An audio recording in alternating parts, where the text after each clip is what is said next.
यह एक उच्च श्रेणी के कपड़ों की दुकान थी जहां कपड़ों की कीमत कई हजार युआन से शुरू होती थी। वे कभी कभार ही बिक्री के लिए उपलब्ध होते थे तथा गुणवत्ता और शैली दोनों ही दृष्टि से उत्कृष्ट थे। नैना सिंह उत्साहपूर्वक कपड़े चुन रही थी, लगातार रेयांश मेहता से उसकी राय पूछ रही थी। क्या यह अच्छा लग रहा है, क्या यह उससे मेल खाता है और क्या उसे इस तरह के कपड़े पहनना पसंद है।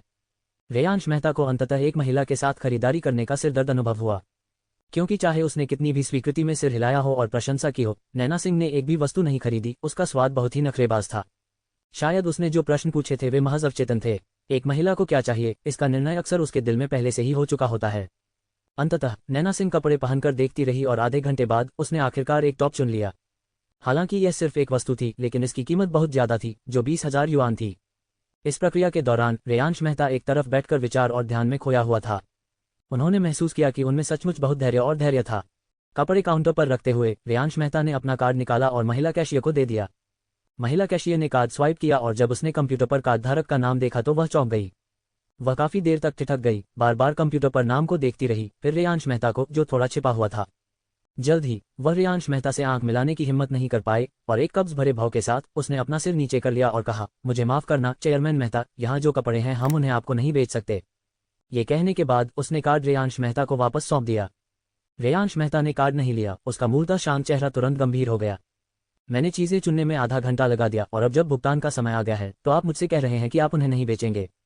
मुझे स्पष्टीकरण दो। महिला कैशियर को अचानक महसूस हुआ कि उसके चारों ओर की हवा का तापमान कई डिग्री गिर गया है और उसके दांत किटकिटाने लगे।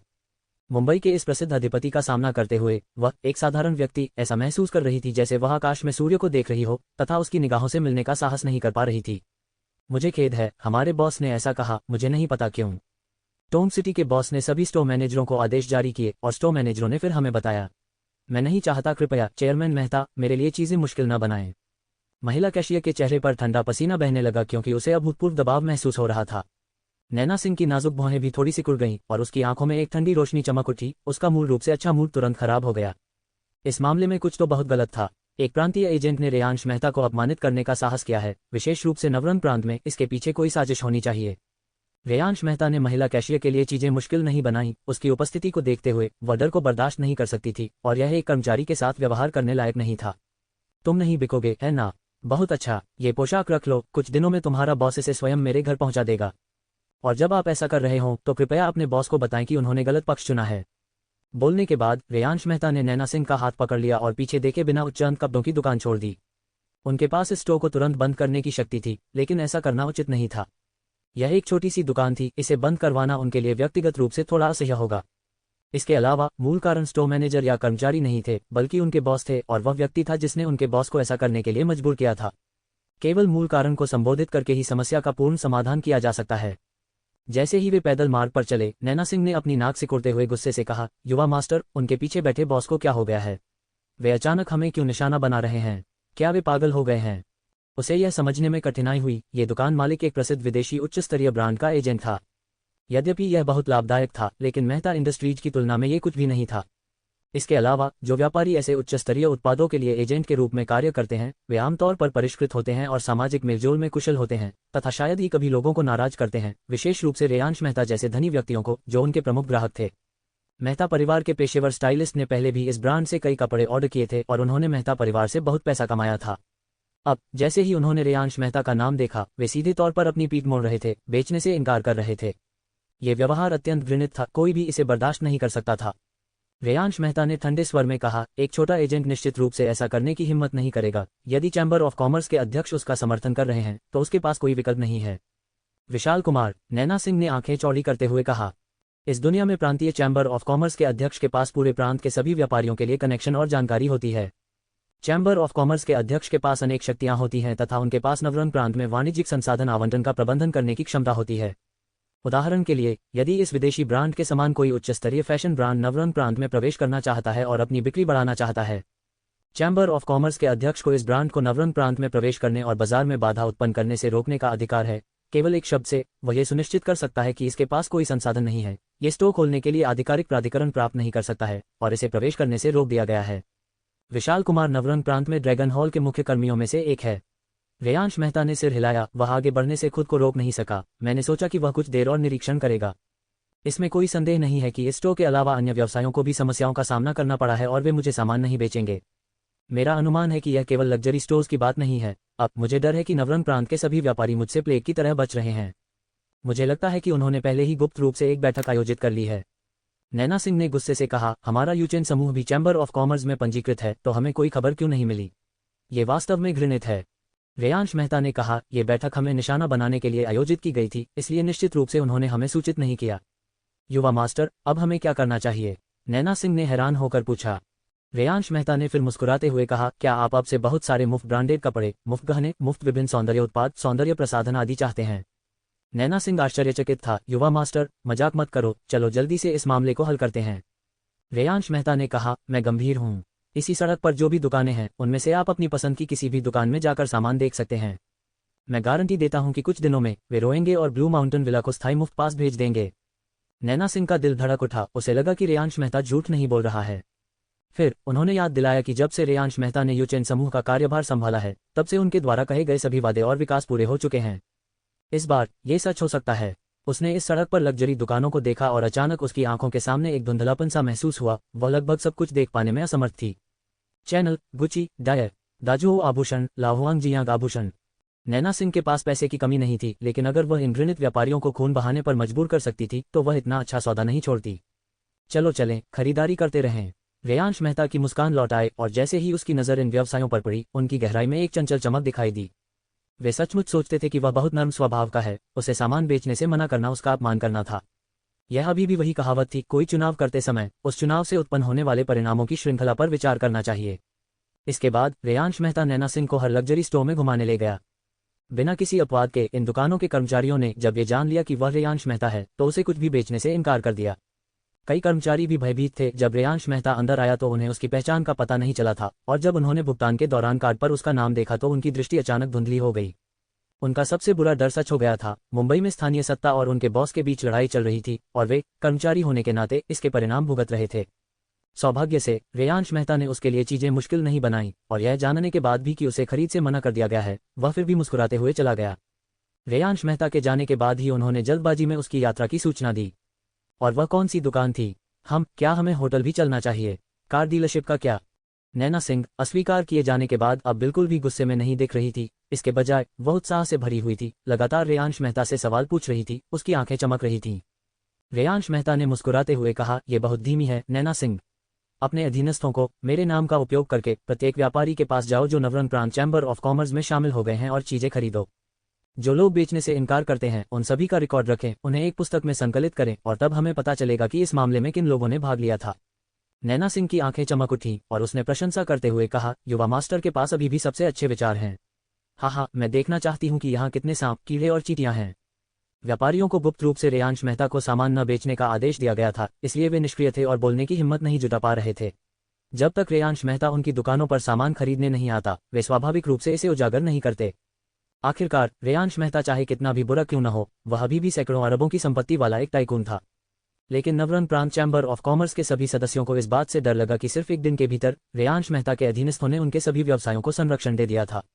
कारों जैसी बड़ी वस्तुओं से लेकर टूथपेस्ट और टूथब्रश जैसी छोटी दैनिक आवश्यकताओं तक सभी व्यापारियों को खबर मिली कि रेयांश मेहता उनका सामान खरीद रहा है। इससे लोगों को आश्चर्य हुआ कि क्या रेयांश मेहता आश्रय बनाने के लिए भारी खरीदारी कर रहा था। इस दुष्ट सितारे के अपने दरवाजे पर आने के बाद जो व्यापारी मूल रूप से इस भंवर में प्रवेश नहीं करना चाहते थे, उनके पास बिक्री से इनकार करने के अलावा कोई विकल्प नहीं था। और यह खबर भी धीरे धीरे उनके बीच फैल गई, विशेषकर चैम्बर ऑफ कॉमर्स चर्चा समूह के भीतर। हर किसी का पहला वाक्य था, क्या रेयांश मेहता आपसे चीजें खरीदने आया था? मैंने पहले कभी रेयांश मेहता के साथ सहयोग नहीं किया, आज वह अचानक मेरे घर सूती कपड़े खरीदने क्यों आ गया? मैं होटल सप्लाई के व्यवसाय में हूं और मुझे भी संरक्षण मिला भाई। अब मुझे क्या करना चाहिए? मैं इस समय बहुत घबराया हुआ महसूस कर रहा हूं। वैसे राष्ट्रपति ने रेयांश मेहता को क्यों रोका? ये हमारे लिए बहुत मुश्किल है। अगर यह मुश्किल है तो मत करो। कल चैम्बर ऑफ कॉमर्स से हटने के लिए आवेदन कर दो। बहुत से लोग हैं जो तुम्हारा व्यवसाय करना चाहते हैं। राष्ट्रपति जी, मेरा यह मतलब नहीं था। यह नवरंग प्रांत चैम्बर ऑफ कॉमर्स का चैट ग्रुप था जहां रेयांश मेहता को ब्लॉक कर दिया गया था।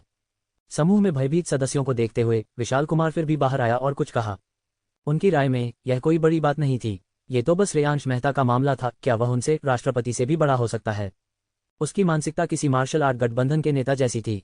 उसकी नज़र में रेयांश मेहता जियांगहू का एक छोटा बदमाश था, उससे डरने की कोई जरूरत नहीं थी। विशाल कुमार के प्रकट होने के तुरंत बाद मुंबई से एल्डर डोंग और एल्डर कांग भी चैट समूह में सामने आए। सभी ने विशाल कुमार के फैसले का समर्थन किया।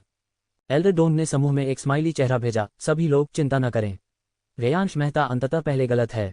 मुंबई में एकाधिकार करना और दूसरों के हितों को नुकसान पहुंचाना पहले ही चैम्बर ऑफ कॉमर्स के नियमों का उल्लंघन है। अगर अधिकारी हस्तक्षेप भी करें तो भी हमें डरने की जरूरत नहीं है। राष्ट्रपति के यहाँ रहते हुए कोई छोटा मोटा उपद्रव भी हंगामा नहीं मचा सकता। इसके अलावा उसका आधार केवल मुंबई में ही है। पूरे नवरंग प्रांत में वह महत्वहीन है। हमारे पूरे चैम्बर ऑफ कॉमर्स की ताकत के सामने उसकी तुलना कैसे की जा सकती है। ये तो बस एक चींटी है जो पेड़ को हिलाने की कोशिश कर रही है। एल्डर कांग ने यह भी कहा, एल्डर डोंग सही कह रहे हैं। अगर हम कोई कदम नहीं उठाते हैं तो रेयांश मेहता की महत्वाकांक्षा भविष्य में पूरे नवरंग प्रांत को अपने घेरे में ले लेगी और वह इस तरह अन्य व्यापारियों पर भी एकाधिकार कर लेगा और उन्हें बहिष्कृत कर देगा। आपके पास बचने का कोई रास्ता नहीं होगा। हम मुंबई में व्यापार कर रहे हैं और वर्षों से हमें मेहता परिवार द्वारा कष्ट सहने के लिए मजबूर किया जा रहा है। जब से एल्डर मेहता का निधन हुआ है और रेयांश मेहता को पारिवारिक व्यवसाय विरासत में मिला है, तब से उनके एकाधिकार की गति और भी मजबूत होती जा रही है। हम भी इसके शिकार हैं। यह अतीत से एक सबक है। पिछली चैम्बर ऑफ कॉमर्स बैठक के दौरान मेहता इंडस्ट्रीज की फाइलें और जानकारी चैम्बर ऑफ कॉमर्स से पहले ही हटा दी गई थी। रेयांश मेहता को बिना कोई लिखित नोटिस दिए या यहां तक कि कोई टेक्स्ट संदेश या फोन कॉल भी किए बिना उन्होंने एक तरफा तरीके से उसे चैम्बर ऑफ कॉमर्स से बाहर निकाल दिया। बैठक की विषय वस्तु ये थी कि राष्ट्रपति सुन चेंग ने डोन परिवार और कांग परिवार के दुर्भावनापूर्ण शब्दों का उपयोग करते हुए रेयांश मेहता पर मुंबई में व्यापार पर एकाधिकार करने और दूसरों के लिए कोई भी टुकड़ा न छोड़ने का आरोप लगाया। उन्होंने रेयांश मेहता की भी निंदा की और दावा किया कि उसने अन्य व्यापारियों के मूल व्यवसायों को छीन लिया और उन्हें अपने उद्योगों को यूचेन समूह में स्थानांतरित करने के लिए मजबूर करने के लिए विभिन्न बुरी रणनीति का इस्तेमाल किया। उन्होंने यहां तक बड़ा चढ़ाकर बताया कि कैसे रेयांश मेहता ने पहले यूचेन समूह के अन्य शेयरधारकों को अपने शेयर वापस लेने के लिए मजबूर करने के लिए रणनीति का इस्तेमाल किया था। नैतिक उच्च भूमि पर खड़े होकर उन्होंने उसकी कड़ी निंदा की। मुंबई में इन दो बड़े परिवारों के नेतृत्व में विशाल कुमार ने शुरू में खुद को निष्पक्ष के रूप में प्रस्तुत किया, लेकिन बाद में उन्होंने एल्डर डोंग के शब्दों का पालन किया, आक्रोश व्यक्त किया और कहा कि वह रेयांश मेहता जैसे बुरे उद्यमी से गंभीरता से निपटेंगे। इस प्रकार इन चंद लोगों के सहयोग से बैठक बहुत सुचारू रूप से संपन्न हुई। अन्य व्यापारियों को कुछ भी कहने को नहीं मिला। कोई भी समझदार व्यक्ति समझ सकता था कि सुन चेंग रेयांश मेहता से निपटने वाला है। जहां तक एल्डर डोंग और एल्डर कांग द्वारा बताई गई कहानियों का सवाल है, उन्होंने उनमें से केवल आधी पर ही विश्वास किया। वे सभी पुराने लोमड़ी थे और एक दूसरे के इरादों को समझते थे, और सुन चेंग को तो बस एक बहाने की जरूरत थी। अंततः बैठक समाप्त हुई और सभी व्यापारियों ने एकजुट होकर रेयांश मेहता का विरोध करने तथा उसके विकास की गति को रोकने के लिए मतदान द्वारा सहमति व्यक्त की। लेकिन जब वास्तविक कार्यान्वयन की बात आए, मुंबई में व्यापार करने वाले व्यापारियों को काफी नुकसान उठाना पड़ा। आखिरकार उन्हें सैकड़ों अरबों की संपत्ति वाले इस युवा मालिक का सीधे सामना करना पड़ा और किसी और की तुलना में अधिक दबाव झेलना पड़ा। वे केवल यही आशा कर सकते थे कि विशाल कुमार दृढ़ रहेगा, अन्यथा यदि रेयांश मेहता ने बाद में हिसाब बराबर कर लिया तो वे बड़ी मुसीबत में पड़ जाएंगे। इस बीच विशाल कुमार, जो उस समय एक शीर्ष क्लब में मालिश करवा रहे थे, उसने अपने फोन पर संदेशों को देखा और उसके बूढ़े चेहरे पर अनायास ही एक आत्मसंतुष्ट मुस्कान उभर आई। यही वह चीज थी जिसे वह प्यार करता था और जिसे पाने के लिए उसने अपना पूरा जीवन लगा दिया था, शक्ति का आकर्षण। उसे यह एहसास बहुत अच्छा लगता था कि सब उसकी ओर देखें और उसकी चापलूसी करें। बचपन में जब वह क्लास का मॉनिटर था, तभी से उसे सत्ता से प्यार हो गया था। मुझे उम्मीद है कि ड्रैगन हॉल के वापस आने के बाद वे मेरे द्वारा किए गए हर काम को महत्व देंगे और मुझे उच्च पद तक पहुंचने में मदद करेंगे। मरने से पहले राष्ट्रीय चैम्बर ऑफ कॉमर्स का नेतृत्व करना कैसा लगेगा? मैं सचमुच जल्दी ही शिखर पर पहुंचना चाहता हूं। सुन चेंग का चेहरा आशा से भरा था, उसकी आंखें धुंधली थीं और वह कल्पना करने लगा। वह स्थिति उसके लिए बेहद आकर्षक थी। काफी देर बाद उसने फिर से उपहास करते हुए कहा, रेयांश मेहता, और रेयांश मेहता, तुम छोटे आदमी वास्तव में अज्ञानी हो। आपने ड्रैगन हॉल को उकसाया और सैकड़ों अरबों का इतना बड़ा लाभ प्राप्त करने के बावजूद आपने कोई प्रदर्शन भी नहीं किया। तुम्हारे पिता एल्डर मेहता उस समय उपहार देना जानते थे। तुम्हारी पीढ़ी तक आते आते हालात सचमुच बदतर होते जा रहे हैं। यदि आप अधिक समझदार होते तो मैं आपके प्रति थोड़ा नर्म रुख अपना सकता था। अभी भी बहुत हरा है। इस नाकाबंदी के साथ शायद बहुत जल्द ही तुम्हारा काम खत्म हो जाएगा। मालिश करने वाली के स्पर्श से पूरी तरह से सहज महसूस करते हुए विशाल कुमार ने आह भरी, अपनी स्थिति बदली और भविष्य के बारे में, राष्ट्रीय चैम्बर ऑफ कॉमर्स के अध्यक्ष बनने के बारे में कल्पना करना जारी रखा। 2 दिन बीत गए। Blue mountain villa. Ashwin Parmar Reyansh Mehta के अध्ययन कक्ष में पहुंचे, दरवाजा खटखटाया और अनुमति प्राप्त करने के बाद अंदर प्रवेश किया। उसने देखा कि रेयांश मेहता अभी भी कंप्यूटर पर टाइप कर रहा था, जानकारी दर्ज कर रहा था, उसके हाथ तेजी से चल रहे थे। अश्विन परमार ने मन ही मन सोचा, भले ही रेयांश मेहता को पारिवारिक संपत्ति विरासत में नहीं मिली हो और वह कुछ भी नहीं से आया हो, इस टाइपिंग स्पीड के साथ वह अभी भी उपन्यास उद्योग में जीविकोपार्जन कर सकता है। ये देखकर कि रेयांश मेहता का रुकने का कोई इरादा नहीं था, उसने बोलने की हिम्मत नहीं की और बस चुपचाप एक तरफ खड़ा रहा, मूर्ति की तरह स्थिर। लंबे समय के बाद जब रेयांश मेहता ने एक और विस्तृत तकनीकी दस्तावेज टाइप करना समाप्त किया तो उसने अपनी उंगलियां हिलाईं, पानी का एक घूंट लिया और फिर मुड़कर मुस्कुराते हुए उसने अश्विन परमार से पूछा, क्या हुआ? यांग जिंगरुई ने कहा, बॉस, जैसा कि आपने निर्देश दिया था, मैं निर्माण सामग्री के लिए सहयोग के बारे में आपूर्तिकर्ताओं से बात करने के लिए आगे बढ़ा। उन सभी ने मुझे अस्वीकार कर दिया।